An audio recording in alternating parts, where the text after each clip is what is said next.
Hi Vogue, I'm Cindy Crawford, and today we're gonna go through my life and looks. Okay, here we go. This was actually my publicity headshot for when I did House of Style. You know, it's funny, when I started doing House of Style, no stylist. I think the very first time we shot, I brought my own Avedon Alaya dress and my own leather jacket, which this was my leather jacket, obviously paired with a white t-shirt here. I mean, so classic. A white t-shirt and a leather jacket and big hair. See, we're starting off strong. Some of the greatest things about House of Style was just like the wacky situations, like showing Naomi Campbell putting on pimple cream and that, hey, supermodels get pimples too, you know, that kind of thing made it much more approachable.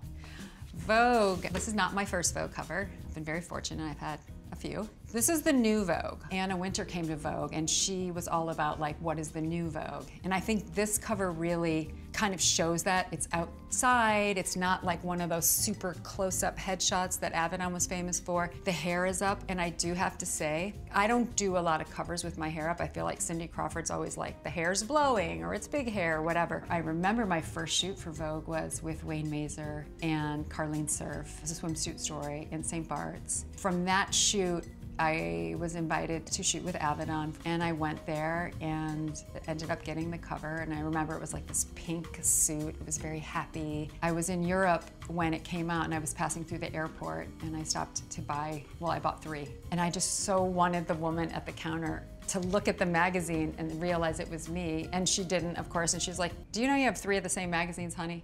And that was it. Well, this is just, what do they call that, model off duty? That wasn't a thing, again.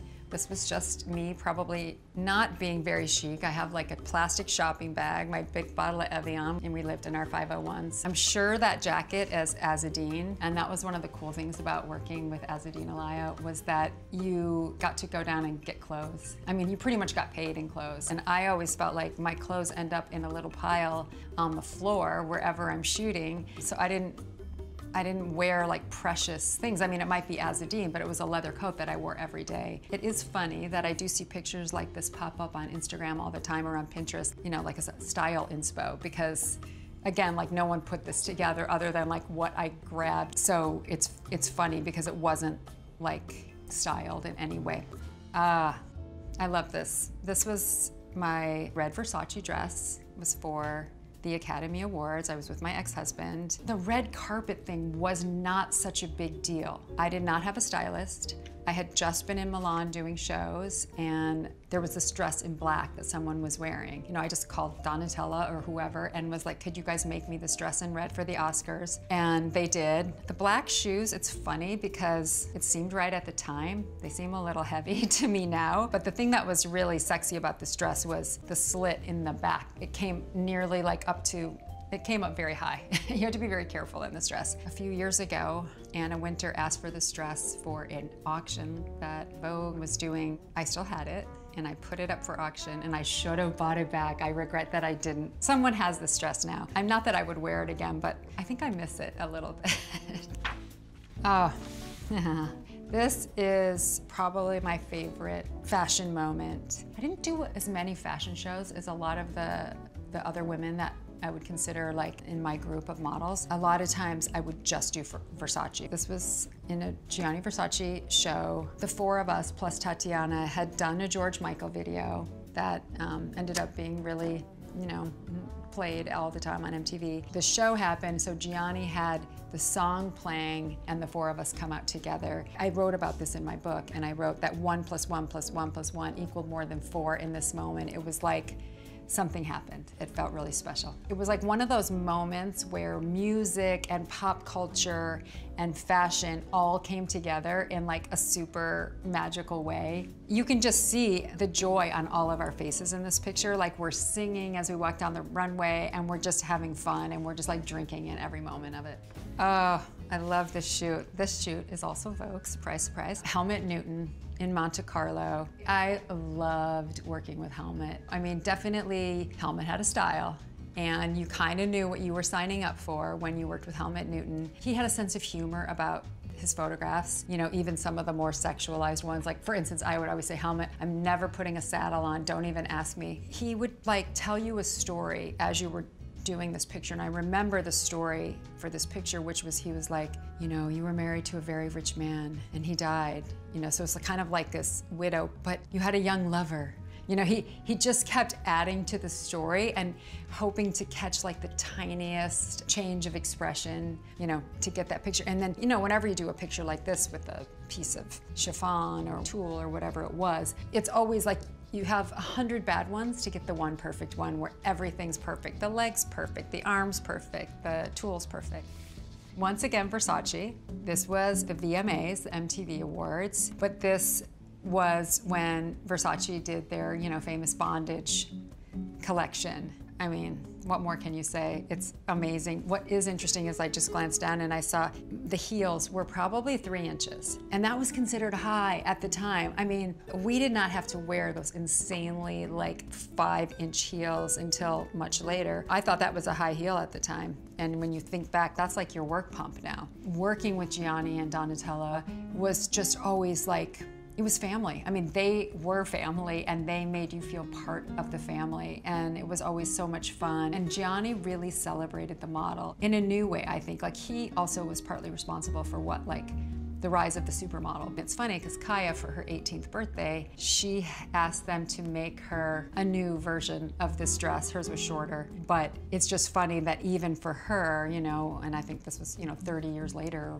more, that the style still resonated. Like, that was her coming out party, so it was kind of a way for her to be like, okay, I'm not a little girl anymore. I'm wearing a Versace bondage dress.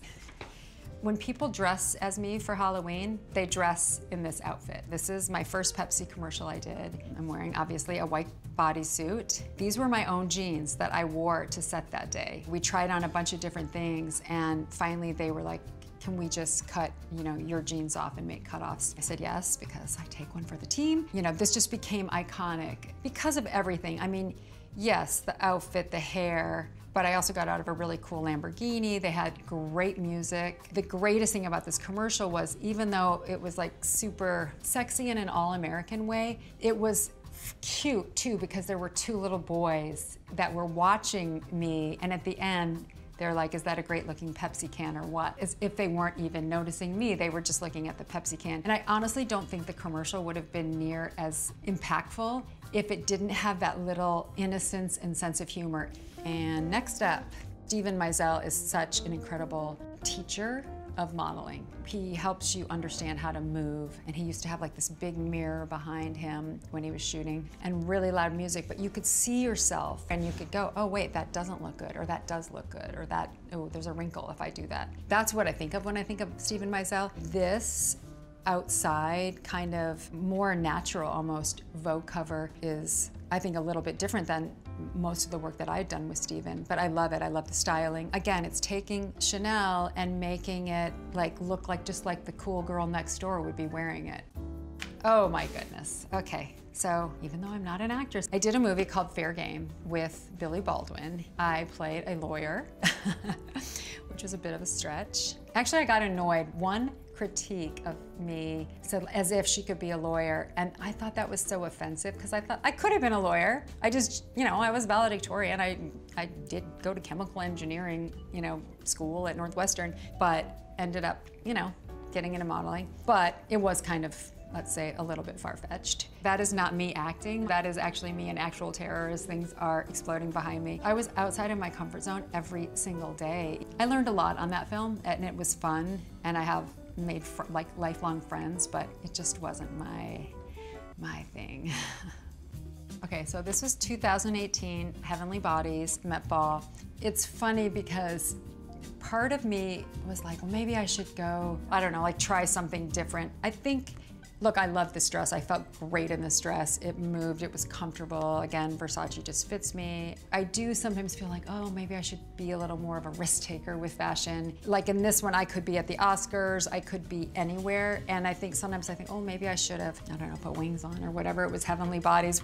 I don't know, but I love the dress. what's interesting about the Met Ball is sometimes someone will get invited, but they won't get invited with a +1. I remember at that Met Ball that we ran into a few people. I think one, for instance, was Ansel Elgort, and he wasn't there with anybody. And we're like, okay, Ansel, like we were like gathering like the kind of like the singles or the strays around us, because it's very intimidating being there by yourself. And I guess maybe because I've been that person before, that if I see someone, I'll go up and, you know, try to get them, you know, because it's horrible to feel, you know, especially like that's a very powerful room. Oh, so this is when Kaia got a fashion award after, you know, her 1 year of modeling. She was so excited to be wearing a McQueen dress. In this, I was like, yes, I'm still Cindy Crawford, but tonight I want to be Kaia's mom. The last thing I wanted to do is look like I'm competing with my, you know, 17-year-old daughter. So I love this dress. This is Marchesa. It was elegant and chic, but not trying to be a showstopper, for sure. I mean, Kaia has, even when she was little, you know, well, she would always want to play dress up, and we'd go in my closet and she'd pick, you know, some like Dolce dress or some thing, and I would pin it on her, and then I would do crazy hair and makeup, and then we would do like a photo shoot, and she would do it with her friends too, so it was really fun. So she definitely, it wasn't totally surprising to me that she wanted to get into modeling. I'm proud of Kaia just for who she is. I mean, modeling is just one small aspect of who she is. The best advice I give both my kids, not only about modeling, show up on time, be prepared, and stay off your phone. It's so easy now just to like sit there and scroll Instagram while you're getting your hair done or your makeup done. But I think those relationships that I made in the makeup chair or backstage or whatever, those added so much to my life. Thank you so much, Vogue, for letting me reminisce about my life and looks, and thanks all of you for watching.